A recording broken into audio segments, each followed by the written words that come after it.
监控每天都能拍到一个神秘物体，通体白色，还带2个小翅膀，一闪而过，速度极快。刚开始呢，工厂保安认为是塑料袋之类的东西，但每天都出现就很不正常了。员工在监控附近找了半天，都没有看到任何塑料袋，诡异的现象不断出现。工厂另一个监控也拍到了奇怪画面，有一束强光射在地面上，好像是外星飞碟在盘旋，同时还能听到狗在大叫。出来呢，却什么都没有看到，光束只能被监控拍到。这件事很快惊动了工厂老板娘，老板娘呢是个文化人，她才不信什么飞碟之类的，让员工用纸飞机模拟白色物体，在监控前丢出纸飞机，监控显示纸飞机全身也发着光，和刚开始拍到的物体很像。哎，这就对了嘛，之前的白色物体肯定也是个什么垃圾之类的。老板娘又让员工用强光手电模拟光束，虽然在监控上能看到强光手电形成的光晕，但是和之前稳定的光束完全不同，无论怎样模拟都达不到之前的光束效果。老板娘怀疑监控设备出了问题，找来监控售后人员检查了半天，售后却说设备一切正常。哎，真的是奇怪。节目组又架起了多个摄像机，也拍到了神秘的光束。没办法了，请专家吧。专家左看右看，说这束光看起来和普通的光线不一样，光束很稳定，不会扩散，这是地球上的光源做不到的。难道真的是外星飞碟？专家左思右想也找不到合理的解释，还真成了未解之谜。同样遭遇怪异事件的还有下面这座寺庙。寺庙里的荒废电梯每晚都会传来诡异的哭声，声音是从这个缝隙里传出来的，电梯底下好像住着什么东西。师太说每次打坐念经的时候声音就会立马停止，这东西好像很害怕念经，关键这是佛门净地，怎么可能会有那种东西？师太心里还是有点怕，每晚都会安排人念经到天亮，这东西胆子也是越来越大。有一次师太吹口哨，他竟然还回应了起来，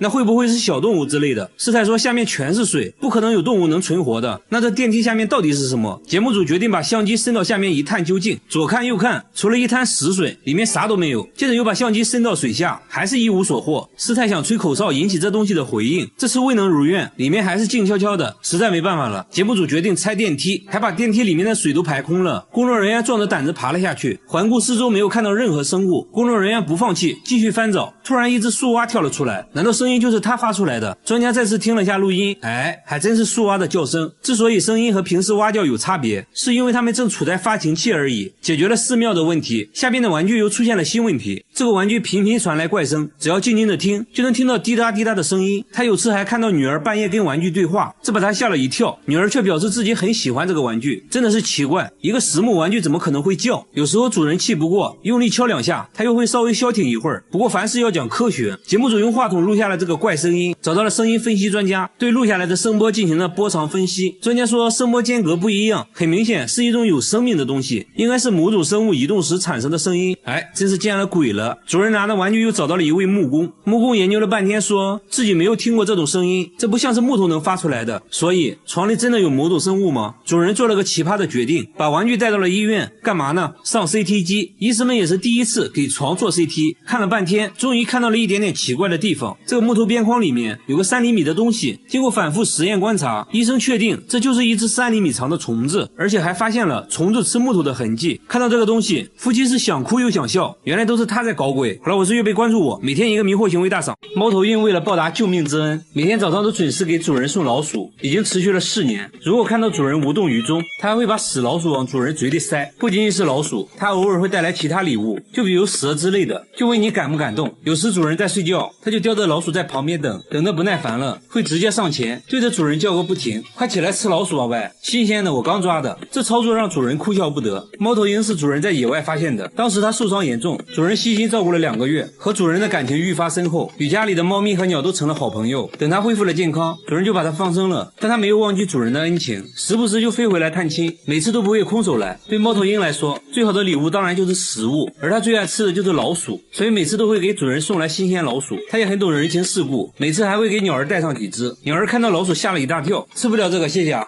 是不合口味吗？那我送给别人去。接着来到笼中小鸟的旁边，站在笼子上思考良久，算了，估计你也不怎么喜欢。接着又去找同类朋友，但朋友也不领情，没想到礼物还送不出去，算了，自己吃吧。后来主人又收养了一只小猫头鹰，它也是各种照顾，各种喂。这房间里只要有活的东西，它都必须要一个个的喂一遍。很明显，这只猫头鹰有社交牛逼症。然而社交牛逼症的天花板还得看下面这只狗狗。狗狗爱上了一只小绵羊，每天跟在它后面，羊群中一眼就可以认出小羊。即使背对着狗狗，狗狗还是能凭借借气味准确地找到它。小羊有时受够了骚扰，会对狗狗发动攻击，但狗狗并不在意，甚至觉得愤怒的小羊更可爱。当它看到小羊和别人过于亲密，就会吃醋，露出不可思议的表情。不是说好要做彼此的天使吗？狗狗奋力钻过围栏，朝小羊飞奔过去。主人看不下去了，决定告诉狗狗一个真相：小羊其实是公的。狗狗轻蔑一笑：你懂什么是爱吗？真正的爱不分性别，不分种族。小羊听到这话吓尿了，这狗也太疯狂了吧！主人决定把它关在笼子里，这才知道原来狗狗也是有老婆的，但狗狗根本不喜欢他老婆，整天对老婆呲牙咧嘴。为了追求真爱，他成功打开了门，丢下老婆就跑了。狗爱上羊，爱得疯狂，他现在只想赶快见到小羊。专家分析了狗狗的迷惑行为，说狗狗身为牧羊犬，可能不擅长放羊，于是找到了最弱的羊来释放它的挫败感，必须要纠正狗狗的行为。最后逼着主人使出了绝招，给羊穿上了防狗铠甲，上面布满了钉子。狗狗也没见过这个看起来还挺别致，直接骑了上去，结果呢差点扎成筛子，只好选择放弃。他想不明白，温顺的小羊怎么会变成这个样子啊？没事，下一个更乖。接着就去寻找新目标了。不过在主人长期纠正下，狗狗终于对羊失去了兴趣，成了专业的牧羊犬。和狗狗比起来，下面这只麻雀就正常多了。这只麻雀喜欢吃头皮屑，一旦发现路人头上有皮屑，就会飞到头顶上，而且一点都不怕人，吃得津津有味，时不时还得扒拉一下。吃饱喝足就会躺在头顶休息，把头顶当成了家。这些倒也无所谓，关键有时候会在头上拉屎，这有点让人接受不了了。平时他就蹲在树枝上观察行人，附近居民的头都被他光顾过，有次把大爷的假发都拔掉了，大爷只好戴上了帽子。不过大家还是挺喜欢他，有人为了和他亲密接触，甚至几天不洗头，只要喊上一句，他就会朝头顶俯冲下来。但刚刚却发生了意外，麻雀被一只鹰隼盯上了，在飞行过程中被抓到，饥饿的鹰隼叼着麻雀飞到楼顶开始啄食，麻雀奋力挣扎着，但无济于事。老鹰把羽毛一点点的扯下来，麻雀很快就停止了挣扎，因为楼顶实在太高了，路人也无能为力，只能眼睁睁看着麻雀被吃掉。附近居民都把麻雀当成了家人，从未想过会发生这种事情。小哥感慨世事无常，没想到刚刚给麻雀拍的视频却变成了他的最后一刻。小哥觉得自己没有保护好麻雀，非常自责，但没办法，大自然就是这样残酷。希望麻雀的天堂里没有鹰隼。男孩的身体是个吸铁石，把铁勺往身上轻轻一放，瞬间就吸了上去，最多可以同时吸5个叉子，硬币也不在话下。这些东西就像被粘在他身上一样，非常牢固。他不仅能吸铁，手机也可以完美吸附，甚至连陶瓷盘子都可以。而且当他生气的时候，吸力会变得更强，能吸住更多的东西。这个特异功能是在他吃饭时偶然发现的。妈妈看到大为震惊，带他去医院检查，却没有发现任何异常。和他一样身体有磁力的还有下面这个男孩，他的超能力是奶奶发现的，往他身上丢硬币，硬币根本不会掉，牢牢的吸在身上。他不仅能吸勺子、硬币、手机，什么平底锅、电熨斗、手风琴都可以轻轻松松吸到身上，最多能吸50斤的铁盘子。奶奶说他的磁力还可以治病，有一次就治好了邻居的头痛，邻居对他的绝技称赞不已，但他说每次施展魔力后都会感觉很累，要休息几天才能恢复能力。如今已经长大的他不仅变得更胖，磁力还变得更强，甚至还上了电视，给观众表演了胸口吸铁锅，观众都惊叹不已。不过也有人质疑说，因为他肚子大，身体有弧度，东西其实是被他撑住的，那到底是磁力吸引还是被撑住的？最终呢也没有个确定的结论。但下面这位大叔看了之后表示不服，大叔的身体有磁力，一次性可以吸85个勺子，连后背都可以吸起一个大铁盆，不仅不会掉，还非常牢固。身体磁力最强的地方是胸部和腹部，胸口还可以吸各种水果蔬菜，小黄瓜轻轻放在胸前，立马就吸上了。后来还尝试吸手机、盘子、瓷砖、车钥匙，都可以成功吸附。他说目前世界纪录保持者可以在身上吸53个勺子，他第一次尝试就吸了85个勺子，直接打破了世界纪录。还说吸东西完全靠意念，要集中精力，然后把体内的能量转移到胸口上。普通人这样做也可以把勺子吸到身上。再后来他不满足于吸小东西，开始尝试大物件，汽车引擎盖可以轻松吸附，茶几玻璃也没问题，甚至连木头门板都可以，转圈也毫无压力。他说自己完全掌握了这种能力，吸任何东西都像喝水一样简单，还可以把能量输到全身，想让哪个部位吸都可以，脸上也没问题，自己可以随意控制能力，只需要紧闭双眼就可以开启或关闭，让它掉就会掉。但科学家们否认了他的说法，说他只是皮肤比较黏而已。如果在夏天1个星期不洗澡，效果更好。专家建议洗澡就好了。拥有这种超能力的还不止他们，下面这位大叔更夸张，大叔的身体能吸铁，一次性可以吸100个勺子，四处走动，勺子也不会掉。他说腿上的磁力更强，走在路上都会把附近的小铁钉吸到腿上，直接成了一块行走的吸铁石。小到铁钉勺子，大到汽车引擎盖，通通可以吸在身上，盖子上还可以坐一个人。那他为啥会拥有这种超能力？力，真的是神奇。现在呢，他要升级挑战，胸前系上一个凳子，凳子上再坐个小伙子，还准备拉动一辆汽车。挑战开始，汽车还真被他拉动了，但他并不打算停止挑战，说以后准备拉火车和飞机。接着他还说出了自己是如何获得超能力的。原来5年前遭遇了一次严重的电击事故，没想到摇身变成了一个人体吸铁石，能够吸附起任何东西。这种能力还会随着年龄的增加而增强。这种现象让科学家们感到迷惑，如果纯粹凭身上的磁力就能吸起东西的话，那么他们身上的磁力将是地球磁力的1000倍左右，这显然是不可能的。科学家对他进行了全面测试，结果发现他身上压根没有任何磁力，和普通人没有区别。最后才发现他的皮肤能够大量分泌一种粘性皮脂，这使得他的毛孔像吸盘一样，所以才能吸住物体。科学家最后建议说，你也去洗洗澡吧。好了，我是月贝，关注我，每天一个迷惑行为大赏。他家每天都会发生命案，一夜之间家里的鸟接连离奇死亡，每天都会死掉几十只，现场一地鸡毛，惨不忍睹，有的甚至连头都不见了，看起来不像是自杀。每只鸟都受到了致命攻击。奇怪的是，除了留下一滩血迹外，尸骨却相对很完整，也就是说凶手只是喜欢猎杀，但是不吃。关键这笼子没有任何缝隙，凶手是从哪里进去的？经过连续几天的摧残，鸟儿现在变得很敏感，只要见到人就会吓得到处跑。曾经的鸟类天堂变成了地狱，大叔设置了各种机关，但一无所获。鸟笼周围也没有任何脚印，这个凶手非常狡猾，大叔也没有什么仇人。凶手到底是人是鬼？节目组在鸟笼周围安装了多个摄像头，夜晚来临，他们时时盯着监控，一直等到凌晨3点。就在这时，草丛中出现一个白色光点，慢慢逼近鸟笼。只见他突然发动攻击，鸟儿受到惊吓，到处乱撞，尖叫不止。等鸟儿再次靠近笼边后，这东西再次发起攻击，死死地抓住小鸟，小鸟扑腾了几下就没了声音。这东西还炫耀似的看向摄像头，这才发现原来是只猫头鹰。因为进不到笼子里，他会先把鸟儿逼到角落。由于笼子有弹性，他能一把抓住笼边的鸟。为了不再让鸟儿受伤，主人在鸟笼周围拴了几只狗，狗狗很尽责，整晚守护着鸟笼。连续几天，猫头鹰都没再来过，鸟儿终于恢复了安宁的生活。刚解决完鸟的问题，下面这家的鸡又出现了新问题。他家的鸡蛋会飞，每天都会飞出去4、5颗。起初主人并没在意，然而更多的鸡蛋源不断的飞出来，围栏外到处都是破碎的蛋壳。主人怀疑是黄鼠狼干的，还特意增加了围栏的高度，但邻居认为以现在围栏的高度，黄鼠狼是不可能抱着鸡蛋跳出来的，而且它要吃鸡蛋的话，完全可以在笼子里解决，但笼子里干干净净，没有发现任何动物的痕迹。飞出来的鸡蛋蛋黄蛋清也还在，到底是谁在偷鸡蛋？他们在各个角落都安装了摄像机。5个小时后，鸡蛋再次飞了出来，他们立马查看录像，就发现一只大老鼠路过了案发现场，紧接着一颗鸡蛋就飞了出来。难道凶手是老鼠？他们仔细研究鸡蛋的下落轨迹，猜测鸡蛋应该是从屋顶上掉下来的，屋顶是圆弧状的，也许是一只母鸡喜欢上了在屋顶下蛋，下完的蛋就滚了下来。工作人员还做了个实验，让鸡蛋在屋顶上自由滑落，结果鸡蛋掉落位置和之前鸡蛋位置是一样的，反复做了几次都是相同的位置。那鸡为啥会跑到屋顶下蛋呢？专家说，如果母鸡受到了外界的威胁，它就会选个安全的地点下蛋，可能就选择了屋顶。为了证实这个猜测，工作人员架起摄像机对准了屋顶，接下来就是等待母鸡的出现。没过多长时间，果然有一只母鸡飞上了屋顶，感觉马上就要水落石出了。但5个小时后，这只鸡一直没有下蛋，没办法，继续等吧。工作人员等了整整5天，都没有鸡在屋顶下蛋，也没再出现飞出来的鸡蛋，还真是奇了怪了。这还没完，下面村子又发生了怪事，村子里发生了离奇失踪案。最近几天，村口池塘的金鱼神秘消失了，之前有50多只，现在只剩20多只了。幸存的金鱼也变得焦躁不安，村民把这些金鱼视为村里吉祥物，无聊的时候会在池边喂金鱼，聊聊家常。现在吉祥物没了，他们觉得自己一点都不吉祥。村长大喇叭召集全村人商议对策，必须要找到罪魁祸首，但是现场没留下任何痕迹。他们寻找了半天，只在一个角落发现了一些鱼鳞。有个大妈说，之前看到过一只黑头鹳在池塘附近转悠了半天。另一个村民认为是海狸鼠，还有说是水怪的，说一定就藏在水下，建议把水抽干，看看到底是什么东西在作祟。大家众说纷纭。村长分析说，有一条沟渠通往池塘，凶手可能是通过沟渠进入池塘的。池塘边的围栏还发现了脚印，但看不出来是什么动物。村长决定熬夜蹲守，也不知道这东西啥时候来。村长边吃边等，一直等到了凌晨3点，终于村长睡着了。就在这时，池塘边上也有了动静，黑暗中一双闪亮的眼睛特别明显。接着他穿过围栏来到池塘，不一会儿又抓到了一条鱼。你觉得这玩意儿到底是个啥？好了，我是月贝，关注我，每天一个迷惑行为大赏。每到晚上7点，理发店的感应门就会自动打开，但门口一个人都没有。然而在白天，门门却可以正常工作，一旦到了晚上7点，门就会诡异的自动开关，就好像有什么东西要进来一样，即使在众目睽睽之下依然自动打开，顾客都觉得很不可思议。店主联系了感应门厂家，厂家确实一切正常，店员猜测可能是地板上的头发影响到了传感器。为了验证这一说法，他们抓起一把头发丢在门口，门还真的打开了。但有人不同意这种说法，如果要达到这种效果的话，头发必须要一直在门口掉落才可以。另一个员工猜测可能是对面那个神秘人操控的，他总是蹲在对面台阶上看着理发店，但想想也不对，即使他不在的时候，门也会自动开关。第三个员工认为可能是灯光影响到了传感器，因为他家的招牌灯都是7点开始亮，这个看着最有可能。接着关掉了店内所有灯光，果然门就停止了移动，但没过2分钟又开始自动开关。很明显，所有猜测都是错的。这时顾客说出了另一种可能，因为之前这附近就出过车祸，可能真的有鬼，而且是一个想剪头发的鬼，因为没有钱，所以一直在门口徘徊。店员开玩笑似的对着门口喊道：“进来吧，给你免费剪头发。”没想到啊，本来正在关闭的门瞬间就打开了，大家都快吓尿了。但凡事要讲科学，我们找来了经验丰富的维修师傅。师傅拆开感应门的控制部件，又是测电流又是测电压，研究了好几个小时都没有找到原因。师傅说一切看起来都是好的，感觉真的有一股神秘的力量在操控着感应门，这还真成了未解之谜。下面这个村子也正在遭受声音的困扰，村子里整天传来敲打钢管的声音，声音每隔2小时出现一次，已经持续了3个月，很多村民都无法睡觉，甚至还报过警，依然没有任何发现。专家分析了声音，发现声音间隔不一样，很明显是有人故意制造的。节目组在村里安装了多个摄像头，还是只能听到声音，却找不到任何奇怪的人。在村里排查了好久，终于确定了声音的大体位置。有个村民说之前也怀疑过这里，但只要上前查看，声音就会停止。工作人员继续在附近排查，这时一位神秘的村民向节目组反映，说他知道声音来源，说是自己丢垃圾时偶然发现的，确定声音就是从那扇窗户里传出来的。那这样好办了，架起摄像机对准窗户，等待声音出现。几分钟后，窗户突然被打开，只见有个人在敲着什么东西，接着就传来了熟悉的敲打声。工作人员赶紧上前询问，敲了半天门也没人回应。第二天节目组继续上门拜访，这次门终于开了，问他为什么要发出声音，他却说自己也是受害者，楼上一直有人穿着高跟鞋在家走路，自己为了反击才发出声音作为警告。节目组询问楼上邻居，邻居却说自己从来不会在家里穿高跟鞋。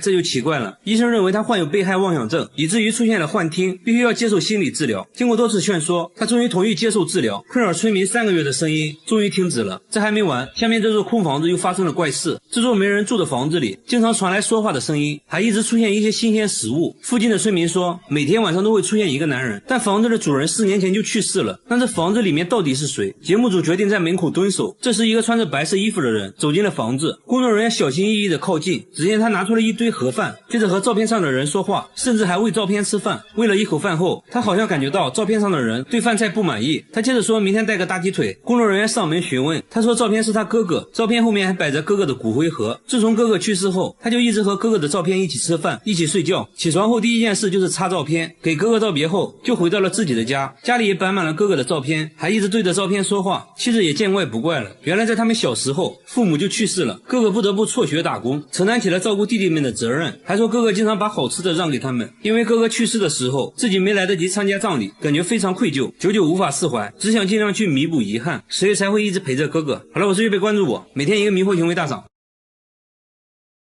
他家天花板上不停地飘来一股恶臭，闻着像腐尸的味道，不得已只能用胶带把天花板的灯孔封了起来，但臭味反而越来越大，连厨房上面也传来了恶臭。不过最臭的还要数卧室，一开门恶臭扑鼻而来，比鲱鱼罐头还要臭。丈夫对于这种气味表示还好，因为他有鼻炎闻不到，但这可苦了大妈了，经常被熏得睡不着，久而久之患上了神经衰弱，甚至只能吃药才能入睡。大妈给家里装了4台空气净化器，客厅、厨房、卧室各放1台，全天24小时开着，睡觉还要把净化器都搬到卧室里，天一亮他就出门，家里一刻都待不下去。这臭味已经持续了3年，到底是从何而来？大妈认为是楼上传下来的，但楼上好像并没人住。奇怪的是，半夜还总能听到高跟鞋走路的声音，想想都觉得诡异。为了搞清楚怎么一回事，专家带着专业设备来家检测，先检测了客厅天花板，接着又是厨房、卫生间，都没有检测到任何数值。随后来到卧室，瞬间数值爆表，越靠近化妆台数值越大。化妆台上的一个小盒子引起了专家的注意，大妈说这个是宝石霜，已经很久没用过了。了，拧开盖子，一股恶臭袭来，差点把专家送走。用仪器测了一下，这气味的数值超过了34。要知道啊，马桶下水道的气味也才20左右。仔细检查后才发现，保湿霜早就过期变质了，也就是说，家里的恶臭就是从保湿霜里传出来的。因为一直开着卧室的窗户，臭味就被吹得满屋都是。解决了臭味问题，下面大叔又出现了难以解释的问题，他可以死而复生，他每天都要死一次，死之前还要做一番诡异的仪式，穿着奇怪的衣服，对着太阳不停地挥手，嘴里还一直念着奇怪的咒语，接着从悬崖上纵身一跃，跳进了大海。节目组惊呆了，赶紧上前查看，看了一眼悬崖，差点尿裤子。悬崖有5层楼那么高，悬崖下的海浪非常狂野，礁石密布，稍不注意就会粉身碎骨。然而却发现他一点事没有，正在从悬崖底上往上爬。他还说19年来每天都要做一次，问他是受到什么刺激了吗？他也不解释啊，只是说狂浪是一种态度，狂浪是不被约束，要爱你就来。哎，真的是奇怪，路人都觉得从那么高的地方跳下去肯定会死，但他说这也是有诀窍的，跳下去的瞬间手臂要张开，在接触到水面之前要将身体向后翻转，就可以尽量避免受到伤害。而且呢，跳崖时机很重要，要等海浪打过来才可以跳，让海浪充当气垫。但即使这样还是免不了受伤，腿上布满了伤痕，连后脑勺都有一条5厘米的伤疤。但就算遍体鳞伤，他还是坚持每天跳一次，慢慢的就跳成了网红，甚至还在悬崖旁边开了一间网红餐厅。最后呢，他也终于说出这样做的原因。原来在200年前，一位神父为了爱情放弃了宗教信仰，由于世俗的压力，他们不得不分手。神父伤心欲绝，跳进了大海。他之所以这样做，是为了纪念这伟大的爱情，真的是有够狂浪。而下面这家人遇到了更神奇的事，他收到了一封来自16年前的信，上面显示信件是2002年从美国寄来的，关键信还是自己写的，这怎么可能呢？自己根本没去过美国，一家人都觉得不可思议。查看监控，发现信就是邮局的人送来的。母亲回家时顺手取了出来，虽然过去了16年，信件依旧保存完整，表面也干干净净。他百思不得其解，仔细想了想，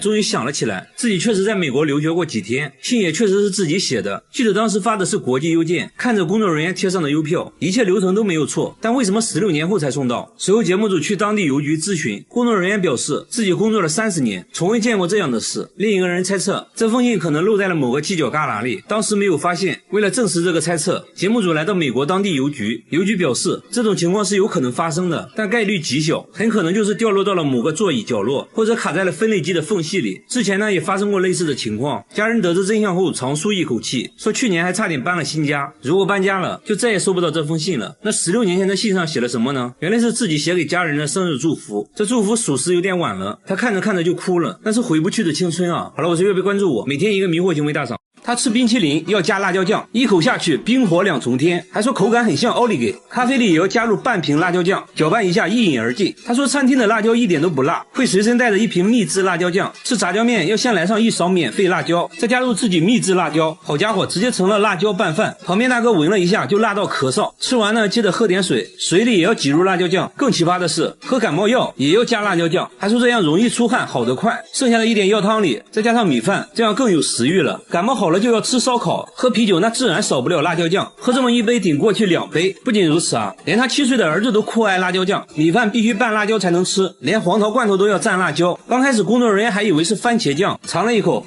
厉害厉害。和他爸爸一样，他喝水也只喝辣椒水，不仅是辣椒，各种各样的芥末也是他的最爱，如果不给吃他就会哭。那他们真的健康吗？经过检查，医生发现父亲患有严重的胃溃疡，儿子很幸运，暂时没发现问题，但医生还是建议少吃，毕竟正在长身体，要多吃有营养的东西。如果吃辣有段位，下面这位大妈也属于王者级别，她10分钟就能吃完1盆辣椒，这就是她今天的午饭。为了增加口感，她会用辣椒蘸辣椒酱，嘎嘣脆，好像吃黄瓜一样。她竟然没有丝毫反应，这该不会是假的吧？工作人员决定尝一下，咬下一小口，差点被送走。大妈淡定地看着一切，不一会儿就干完了1盆。为了测试她能吃多辣，节目组准备了世界各地的辣椒。大妈看着两眼放光，这么多辣椒看着就好吃。首先出场的是来自墨西哥的胡椒，大妈说还不错啦，很甜。接着是烟熏辣椒，吃着像柿饼。第3个是来自泰国的辣椒，吃起来脆脆的像薯片。一旁的工作人员都看乐了，再次尝试，还是辣到不行。大妈感觉很莫名其妙，根本就不辣嘛。虽然大妈很能吃辣，但也有她吃不了的东西，她不能吃洋葱和大蒜，一吃就会满脸通红，甚至会吐血。为啥会出现这种奇葩现象？医生提取了辣椒素，对大妈进行感官测试，把沾满辣椒素的棉签插入鼻孔，大妈一点反应没有。医生认为大妈对辣椒素不敏感，而大蒜之所以辣，是因为含有大蒜素，大妈对大蒜素非常敏感，所以才会觉得辣。即使这样，我觉得大妈也属于吃辣的王者级别了。然而下面这位小姐姐表示不服，冰淇淋加辣椒酱，这是她的神仙搭配，她一天就要吃3瓶辣椒酱，橱柜里也摆满了各种辣椒酱，每顿饭都要加上新鲜的辣椒段，还说辣椒能帮自己释放压力。现在她要挑战当地最辣的炸酱面，还要求厨师多放1斤辣椒面。即使这样，她还是不满足，在面上又加了辣椒段，吃得一脸惬意，周围人都觉得不可思议。节目组给她准备了3种当地最辣的食物，第一个是辣炒年糕，刚吃一口她就笑了，没什么感觉嘛。第二个是辣酱咖喱，这个有一点点感觉，很快就干完了一盘。第三个是魔鬼辣鸡腿，仔细品尝下还是一点反应没有。她说从来没有吃到过让自己感觉辣的东西。听到这话，节目组放出了大招，端上来一盒死神辣条，是用世界上最辣的龙溪辣椒制作的，辣度是普通辣椒的220倍。据说这玩意儿只能中午吃，很多人吃完都坐上了依维柯大金杯。小姐姐也重视了起来，扎上头发，准备好牛奶，挑战开始。她一口吞下去，仔细嚼了嚼，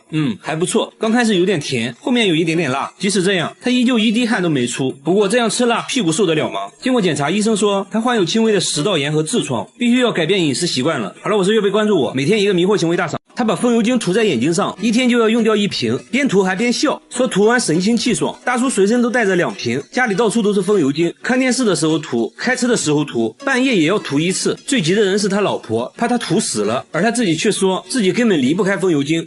这又是为啥？他也不解释啊，反而变本加厉，觉得涂眼睛上不过瘾了，直接用风油精洗脸，看样子也不错，洗完精神抖擞。那他到底为啥要涂风油精？真的是奇怪。周围人也是看得一脸懵逼，真的不会疼吗？旁边的大叔决定试一试，结果直呼辣眼睛。这时啊，他终于说出了涂风油精的原因。原来大叔之前眼睛受了伤，什么都看不清，偶然用了1次风油精，竟然能看清楚了。从那之后就离不开风油精了。但风油精真的有那么神奇的功效吗？医生猜测，在风油精的刺激下，大叔眼泪分泌旺盛，使得眼睛非常湿润，这可能是帮他看清楚的原因。但风油精对眼睛有非常大的伤害。经过检查，大叔的眼角膜确实受到了严重损伤，风油精没能治愈他，反而加重了病情，必须立即停止使用风油精，还给大叔拿了专门治疗眼睛的药物。所以说有病就要对症下药，不要相信偏方。和他比起来，下面这位尼姑更奇葩，他把洗衣液涂满全身，每天都要涂好几次，一天就要用掉3瓶。诵经累了就要往身上涂洗衣液，外面散步的时候要涂一涂，工作时也要涂，总之不允许身上有干燥的地方。就连洗澡都是用洗衣液，先往盆里倒入满1瓶，蹲在盆里就洗了起来，洗衣液直接成了他的沐浴露，家里还存了上百箱的洗衣液。然而这仅仅只是1个月的量，他1年内用掉的洗衣液足够别人洗17年的衣服。更奇葩的是，他洗衣服呢却从来不用洗衣液，还说用洗衣液洗衣服就是浪费。节目组很担心他，而他自己却说正是洗衣液救了他的命。这又是为啥？原来啊，去年他遭遇了入室抢劫，受了严重的外伤，虽然恢复了健康，但皮肤依然瘙痒不断。有天实在痛到无法忍受，莫名其妙涂了一点洗衣液，没想到皮肤一下就不痒了，还治好了自己的脚气，从此就一直使用洗衣液了。节目组还是担心他的健康，带他来到医院检查，医生说伤口愈合的时候痒一点是正常的，但由于洗衣液的刺激，他的皮肤变得很干燥，还得了皮炎，必须停止使用洗衣液。他也很听话，回家就把洗衣液都丢了，用上了正规的护肤品。和他一样有奇怪癖好的还有下面这位奶奶，她把凡士林涂在眼睛上，每天用1盒，已经这样做了30年，涂完还要做眼部运动，耳朵后面脖子上也不能少，再挖上一大勺涂在膝盖上，说可以治感冒，脚上也不能少，据说治脚气一绝。肚子疼呢就涂在肚脐眼里，手上有伤口也可以用，还说能加快伤口愈合。凡士林在他这里可以说是包治百病，一天就要涂3次，家里任何地方都能找到凡士林。医生说虽然凡士林有滋润皮肤的效果，但是要适量。奶奶呢却什么话都听不进去，因为她认为自己亲身体验过凡士林的神奇效果。奶奶出门可以不带钱包，但不能不带凡士林。来到公园就开始锻炼，爬上爬下，看起来身体确实很灵活。这还没完，奶奶还展示了自己的绝活劈叉。要知道奶奶今年已经80了，然而她的迷惑行为还不止这些。晚上睡觉前会拿2个木棍在身上来回敲打，说可以疏通经脉。为了健康，她把大部分时间都拿来锻炼身体。那她现在情况如何？医生检查过后说奶奶的眼睛出现了角膜发炎，不能再往眼睛上涂凡士林了。凡士林带给奶奶的只是一种心理安慰，对健康并没有什么好处，运动才是她保持健康的最大原因。好了，我是月贝，关注我，每天一个迷惑行为大赏。监控每天都能拍到一个神秘物体，通体白色，还带2个小翅膀，一闪而过，速度极快。刚开始呢，工厂保安认为是塑料袋之类的东西，但每天都出现就很不正常了。员工在监控附近找了半天，都没有看到任何塑料袋，诡异的现象不断出现。线，工厂另一个监控也拍到了奇怪画面，有一束强光射在地面上，好像是外星飞碟在盘旋，同时还能听到狗在大叫，出来呢却什么都没有看到，光束只能被监控拍到。这件事很快惊动了工厂老板娘，老板娘呢是个文化人，她才不信什么飞碟之类的，让员工用纸飞机模拟白色物体，在监控前丢出纸飞机，监控显示纸飞机全身也发着光，和刚开始拍到的物体很像。哎，这就对了嘛，之前的白色物体肯定也是个什么垃圾之类的。老板娘又让员工用强光手电模拟光束，虽然在监控上能看到强光手电形成的光晕，但是和之前稳定的光束完全不同，无论怎样模拟都达不到之前的光束效果。老板娘怀疑监控设备出了问题，找来监控售后人员检查了半天，售后却说设备一切正常。哎，真的是奇怪。节目组又架起了多个摄像机，也拍到了神秘的光束。没办法了，请专家吧。专家左看右看，说这束光看起来和普通的光线不一样，光束很稳定，不会扩散，这是地球上的光源做不到的。难道真的是外星飞碟？专家左思右想也找不到合理的解释，还真成了未解之谜。同样遭遇怪异事件的还有下面这座寺庙，寺庙里的荒废电梯每晚都会传来诡异的哭声，声音是从这个缝隙里传出来的，电梯底下好像住着什么东西。师太说每次打坐念经的时候声音就会立马停止，这东西好像很害怕念经，关键这是佛门净地，怎么可能会有那种东西？师太心里还是有点怕，每晚都会安排人念经到天亮，这东西胆子也是越来越大。有一次师太吹口哨，他竟然还回应了起来，那会不会是小动物之类的？师太说下面全是水，不可能有动物能存活的，那这电梯下面到底是什么？节目组决定把相机伸到下面一探究竟，左看右看，除了一滩死水，里面啥都没有。接着又把相机伸到水下，还是一无所获。师太想吹口哨引起这东西的回应，这次未能如愿，里面还是静悄悄的，实在没办法了。节目组决定拆电梯，还把电梯里面的水都排空了。工作人员壮着胆子爬了下去，环顾四周没有看到任何生物，工作人员不放弃，继续翻找。突然一只树蛙跳了出来，难道声音就是他发出来的？专家再次听了下录音，哎，还真是树蛙的叫声。之所以声音和平时蛙叫有差别，是因为它们正处在发情期而已。解决了寺庙的问题，下边的玩具又出现了新问题。这个玩具频频传来怪声，只要静静的听，就能听到滴答滴答的声音。他有次还看到女儿半夜跟玩具对话，这把他吓了一跳。女儿却表示自己很喜欢这个玩具，真的是奇怪，一个实木玩具怎么可能会叫？有时候主人气不过，用力敲两下，它又会稍微消停一会儿。不过凡事要讲科学，节目组用话筒录下了这个怪声音，找到了声音分析专家，对录下来的声波进行了波长分析。专家说声波间隔不一样，很明显是一种有生命的东西，应该是某种生物移动时产生的声音。哎，真是见了鬼了。主人拿着玩具又找到了一位木工，木工研究了半天，说自己没有听过这种声音，这不像是木头能发出来的。所以床里真的有某种生物吗？主人做了个奇葩的决定，把玩具带到了医院，干嘛呢？上 CT 机。医生们也是第一次给床做 CT， 看了半天，终于看到了一点点奇怪的地方。这个木头边框里面有个3厘米的东西，经过反复实验观察，医生确定这就是一只3厘米长的虫子，而且还发现了虫子吃木头的痕迹。看到这个东西，夫妻是想哭又想笑，原来都是他在搞鬼。好了，我是月贝，关注我，每天一个迷惑行为大赏。